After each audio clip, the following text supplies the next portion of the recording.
The hegemony station floated in the void like a diseased tumor on the backside of civilized space, which was entirely appropriate considering the quality of business conducted within its corroded halls. Here, in this delightful nexus of interstellar commerce, the galaxy's most enterprising entrepreneurs gathered to trade in goods that would make customs officials develop sudden cases of selective blindness. The station's motto, emblazoned in 17 different languages above the main docking bay, proudly declared, "Where credits talk and consciences walk." Charming. The main trading floor resembled nothing so much as a carnival designed by beings with a profound misunderstanding of what constituted entertainment. Booths and stalls sprawled across the expansive deck in a configuration that suggested either careful planning by a madman or complete abandonment of any planning whatsoever. The air recycling systems wheezed with the effort of processing the atmospheric preferences of dozens of species, resulting in an olfactory experience that could best be described as aggressively multicultural. In this paradise of free enterprise, the natural order of things had established itself with all the subtlety of a neutron bomb. At the apex of this carefully balanced ecosystem sat the Vorthak, 8-foot-tall reptilian specimens who had apparently missed the evolutionary memo about developing charm alongside their impressive musculature. Their scales gleamed with an oily iridescence that spoke of excellent nutrition and regular application of intimidation-scented cologne. Evolution had been remarkably generous to the Vorthak in the physical department while apparently taking a coffee break when distributing wit and personality. The current specimen holding court in the central area went by the name of Grex, though his subordinates had learned to simply refer to him as boss, after several unfortunate incidents involving mispronunciation and subsequent dental reconstruction. Grex possessed the sort of presence that made seasoned traders suddenly remember urgent business elsewhere, which was precisely the point. His morning routine consisted of a light breakfast, some stretching exercises, and the systematic collection of protection fees from the station's more vulnerable merchants. It was honest work, if one possessed a particularly flexible definition of honesty. The arrangement was elegantly simple in its brutality.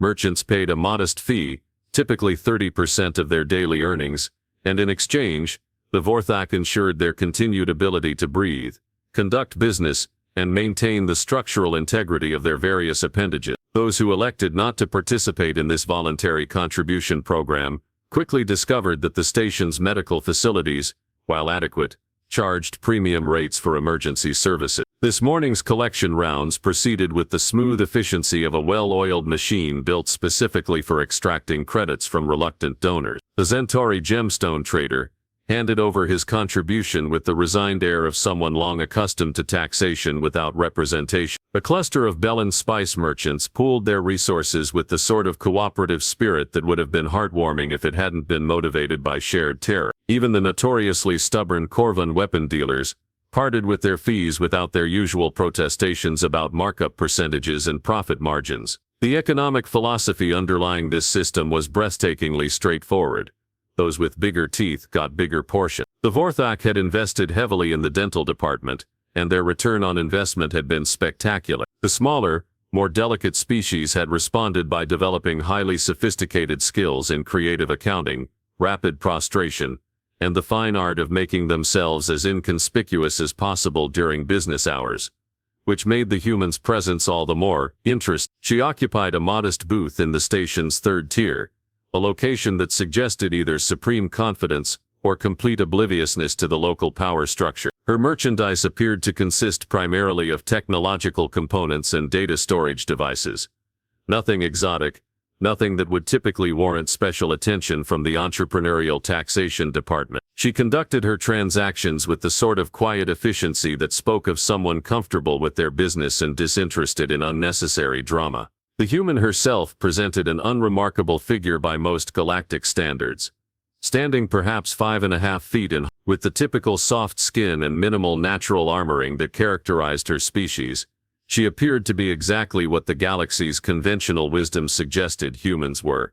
Naive creatures who had somehow stumbled into interstellar commerce through a combination of dumb luck and the universe's peculiar sense of humor. Grex had been observing her for 3 days now, and his keen business instincts had detected a significant oversight in the station's revenue collection process. The human had been conducting transactions, taking profits, and breathing freely without contributing her fair share to the station's operational security fund. This represented either a clerical error or a deliberate act of economic rebellion, both of which required immediate administrative correction.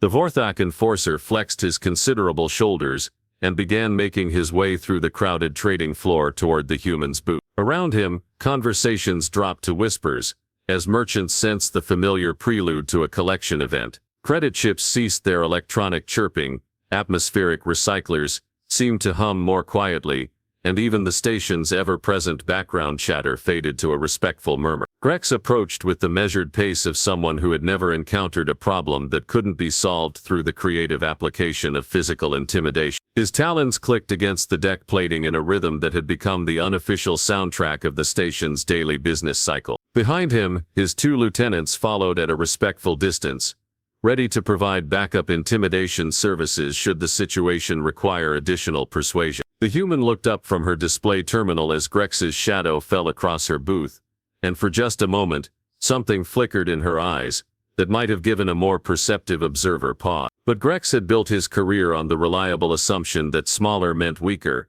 and he saw no reason to revise this highly successful business model now. The morning's final collection was about to begin, and everyone present settled in to witness another routine demonstration of the galaxy's most fundamental economic principle: might makes right, and teeth make might. Grex positioned himself before the human's booth, with all the theatrical gravitas of someone who had perfected the art of menacing through years of dedicated practice. His presence radiated the sort of confidence that came from never having encountered a problem that couldn't be resolved through the strategic application of violence and volume. The human continued her work at the display terminal with the sort of focused attention typically reserved for particularly engaging literature, which was either admirably professional or spectacularly oblivious. "Small human," Grex announced, his voice carrying the subtle warmth of grinding metal, "we appear to have overlooked certain administrative details regarding your commercial activities on this station."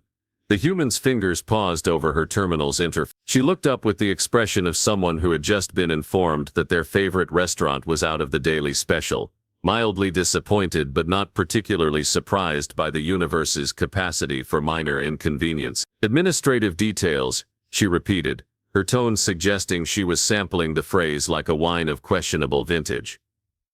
Indeed, Grex's chest swelled with the pride of someone explaining a particularly elegant solution to an unnecessarily complicated problem. The hegemony station operates under certain cooperative principles. All merchants contribute to the collective security fund, which ensures the continued viability of commercial operations and the structural integrity of all participants. Around the trading floor, conversations had ceased entirely.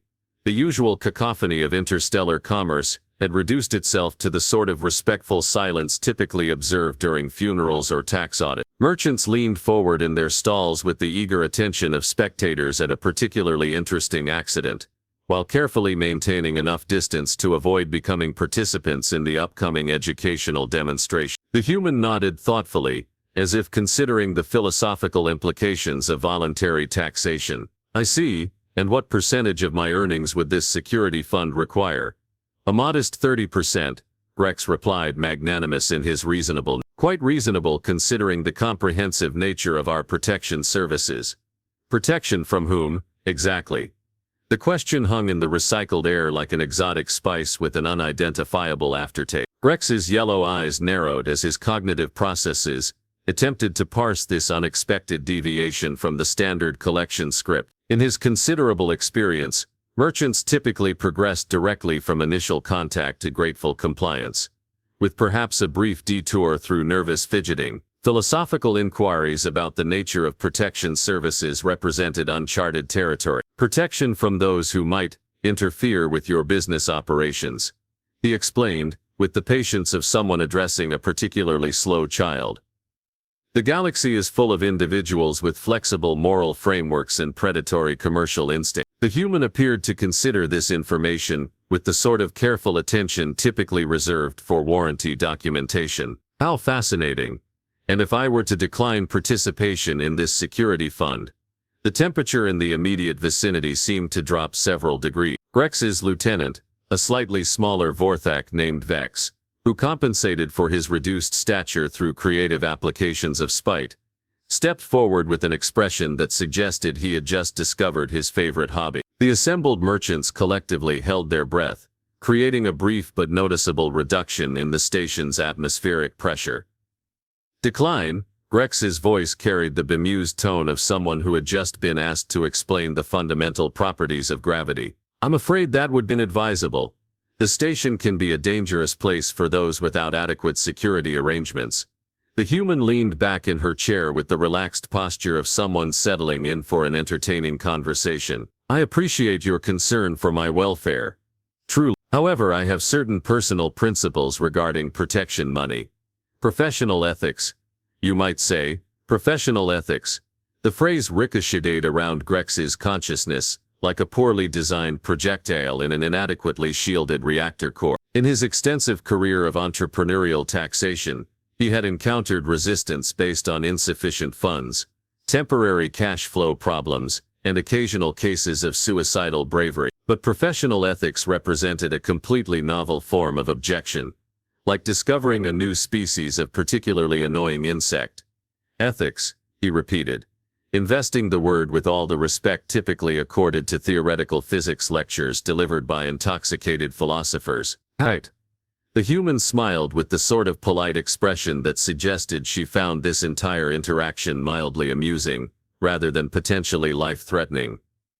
I know it's an unusual position in this line of work. Grex's patience, never his strongest attribute under the best of circumstances, began showing signs of structural fatigue. The morning's other collections had proceeded with gratifying smoothness, and this unexpected deviation from standard procedure was beginning to affect his mood in ways that did not bode well for the local furniture or the continued functionality of nearby small objects. Perhaps, he said, stepping closer to the booth, a more detailed explanation of our service offerings would help clarify the situation. The human remained seated, displaying the sort of calm that could be interpreted as either supreme confidence or catastrophic misunderstanding of basic survival principles.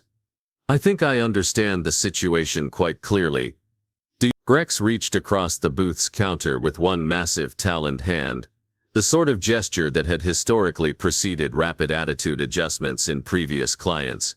Because understanding and compliance appeared to be experiencing some form of disconnect. His claws came to rest on the human's wrist, with all the gentle care typically associated with hydraulic presses or tectonic plate adjustment. The grip was designed to communicate several important concepts simultaneously: the fragility of small bones, the impressive crushing potential of Vorthak musculature, and the inadvisability of prolonging philosophical discussions when practical solutions were readily available. The human looked down at her trapped wrist, with the expression of someone who had just discovered an interesting but ultimately harmless insect on their sleeve. You know, she said conversationally, I was hoping we could resolve this through civilized dialogue. Dialogue has concluded, Grex informed her, increasing the pressure just enough to demonstrate the evening's entertainment options. We have now progressed to the practical application phase of our customer service program. Around the trading floor, merchants began making subtle preparations for the imminent educational demonstration.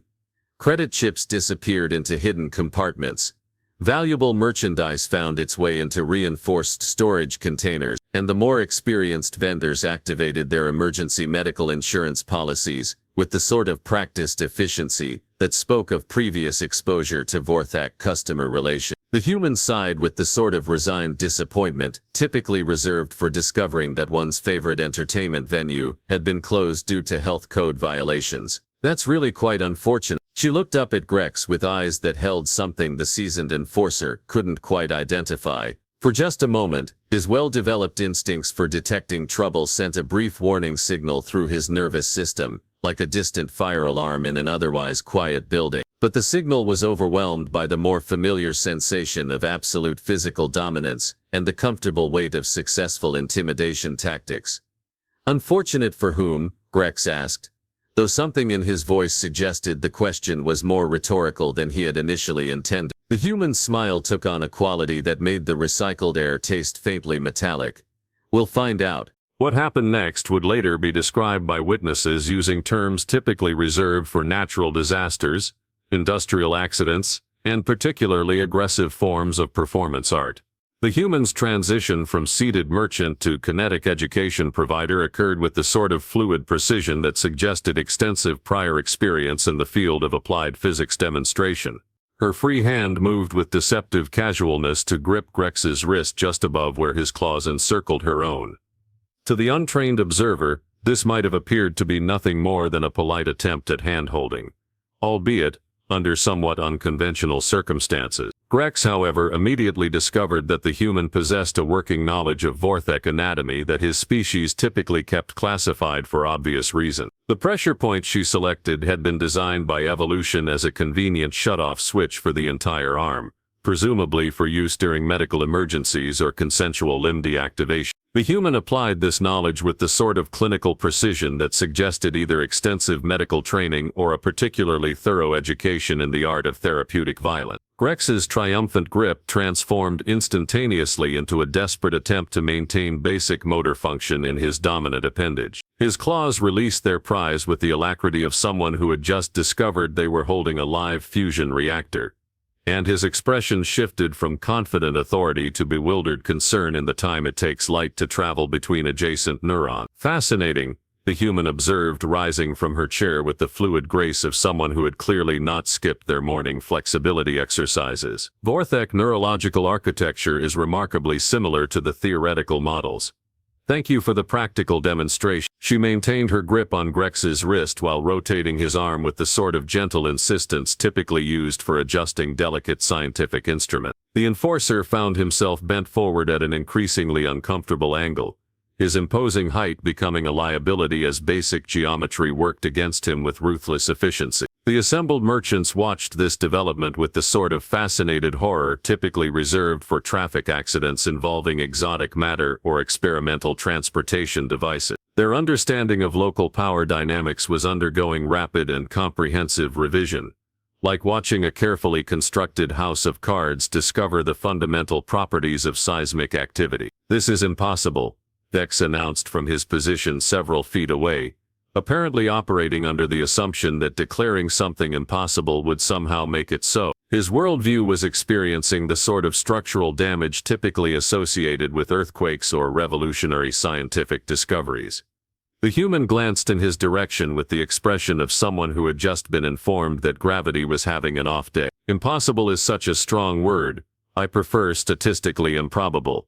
Grex attempted to leverage his superior mass and strength to reverse the situation, which was rather like trying to solve a calculus problem by hitting it with a hammer. The human adjusted her grip and angle with minimal effort, transforming his aggressive movement into an enthusiastic attempt at examining the deck plating from an extremely close perspective. "The key," she explained, conversationally, as if delivering a lecture to particularly attentive students, "is understanding that strength without technique is like having a powerful engine without a steering mechanism. Impressive in theory but ultimately counterproductive in practical applications."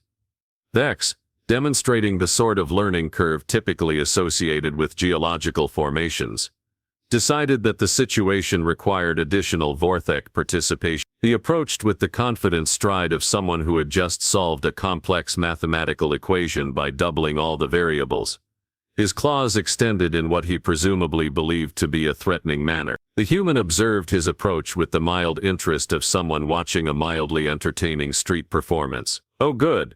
I was hoping for a more comprehensive demonstration." She released Grex, who discovered that his legs had apparently forgotten their primary function and elected to pursue alternative career opportunities as temporary support structures for the deck. The human turned to face Vex with the sort of focused attention that suggested she was about to provide him with a very personalized educational experience.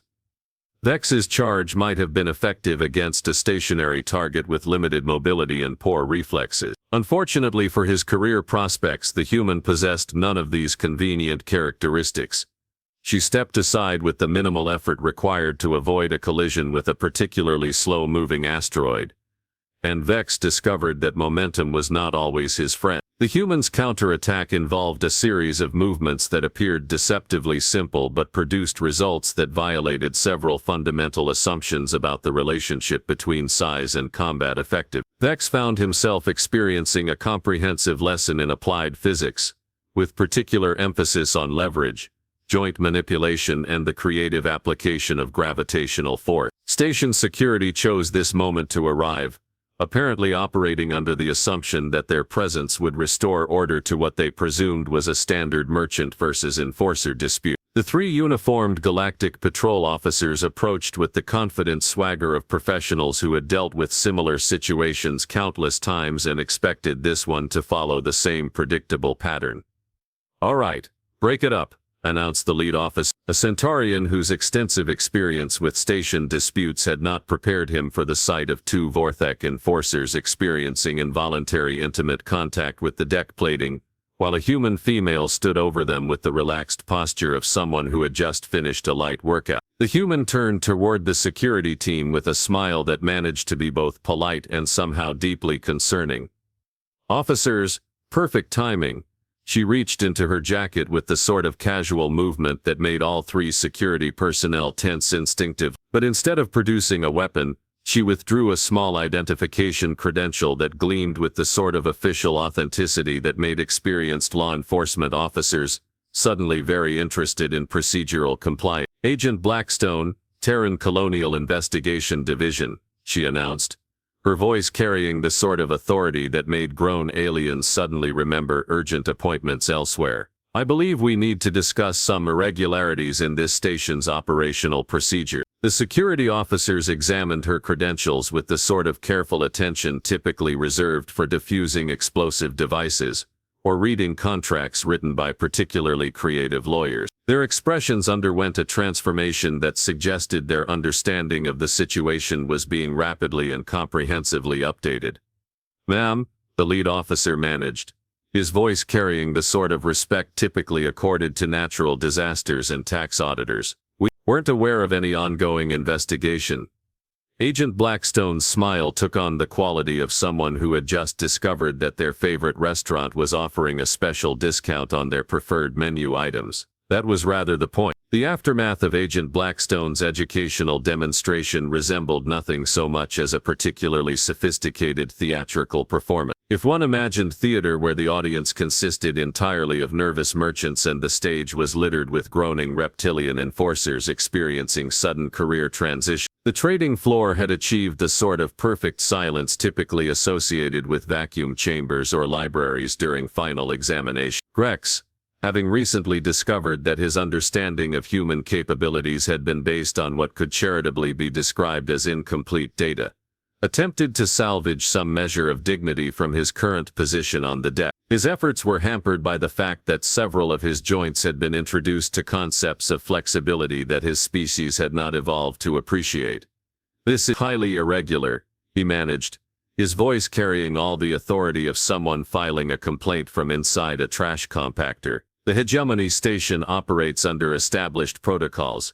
We have arrangement." Agent Blackstone produced a small recording device with the casual efficiency of someone who had clearly attended seminars on proper evidence collection. "Oh, I'm quite aware of your arrangements. 3 months of surveillance tends to provide comprehensive documentation of operational procedure." She activated the device, and Grex's own voice filled the air with crystalline clarity. "Protection from those who might interfere with your business operations. The galaxy is full of individuals with flexible moral frameworks and predatory commercial instincts." The recording continued with several other choice excerpts from his greatest hits collection, including detailed discussions of collection percentages, and the inadvisability of declining participation in voluntary contribution programs. The assembled merchants listened to this audio retrospective with the sort of fascinated attention typically reserved for confessional broadcasts or particularly engaging disaster footage. Their expressions suggested that their understanding of recent events was undergoing rapid recalibration, like watching someone solve a puzzle by setting it on fire and reassembling it from the ash. Extortion, racketeering, and conspiracy to commit assault, Agent Blackstone announced with the cheerful tone of someone reading items from a particularly satisfying shopping list. The Terran Colonial Investigation Division takes a remarkably dim view of protection rackets, especially those operating in sectors with significant human commercial interest. The lead security officer, whose morning had started with routine patrol duties and somehow evolved into witnessing the complete reorganization of station power dynamics, cleared his throat with the sort of diplomatic caution typically employed when addressing potentially explosive situations. "Ma'am, what are your requirements regarding these individuals?" Agent Blackstone glanced down at Grex and Vex, who were experiencing the sort of educational moment that typically preceded major lifestyle changes. "Standard processing, I should think. The Colonial Authority maintains excellent rehabilitation facilities for beings interested in exploring alternative career paths." She turned her attention to the wider audience of merchants, who had been following this conversation with the sort of intense focus typically reserved for contract negotiations involving their continued existence. "Ladies, gentlemen, and assorted beings of indeterminate classification, I believe we need to establish some new operational guidelines for commercial activities on this station." The Centauri gemstone trader, whose morning contribution to the security fund now seemed like a quaint historical artifact, raised a tentative appendage. "Agent Blackstone, was it? What happens to the previous arrangement?" "Terminated with extreme prejudice," she replied, her smile suggesting that she found considerable satisfaction in creative applications of bureaucratic language. "The hegemony station will now operate under standard galactic commercial law, which includes such revolutionary concepts as voluntary transactions, and the radical notion that merchants should be allowed to retain their earnings." A collective sigh rippled through the trading floor, the sort of sound typically associated with pressure relief valves or the exhalation of beings who had just discovered that their life expectancy had increased dramatically. Credit chips began emerging from hidden compartments like flowers after a particularly beneficial rainfall, and the general atmosphere shifted from funeral parlor solemnity to something approaching cautious optimism. The Bell and Spice merchants clustered together in animated discussion, their voices carrying the sort of excitement typically associated with discovering unexpected inheritance or winning lottery tickets. The Corvan weapon dealers began calculating revised profit margins with the enthusiasm of accountants who had just discovered a new tax loophole. Agent Blackstone returned to her booth and resumed her work at the display terminal with the sort of casual efficiency that suggested interdimensional law enforcement was simply another item on her daily schedule. The various technological components and data storage devices that had seemed so mundane minutes earlier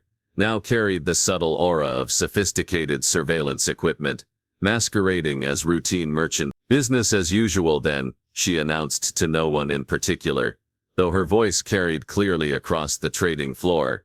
"Though I should mention that the Colonial Investigation Division maintains a permanent presence on this station now. We find that ongoing observation helps prevent the sort of administrative irregularities that seem to develop in unsupervised environments." The remaining Vorthak enforcers, who had been observing recent events from what they had presumably believed to be a safe distance, began making subtle adjustments to their career plan. Several were observed updating their resumes and inquiring about retraining opportunities in less confrontational fields of employment. Station management, represented by a nervous administrator, who had spent the morning's excitement hiding in his office and reconsidering his life choices, emerged to issue a formal statement regarding the establishment of new operational procedures. His announcement included such groundbreaking policies as merchants retain ownership of their merchandise, and protection services are now strictly voluntary, concepts that seemed to fascinate the assembled crowd with their innovative approach to commercial relations. As the morning progressed,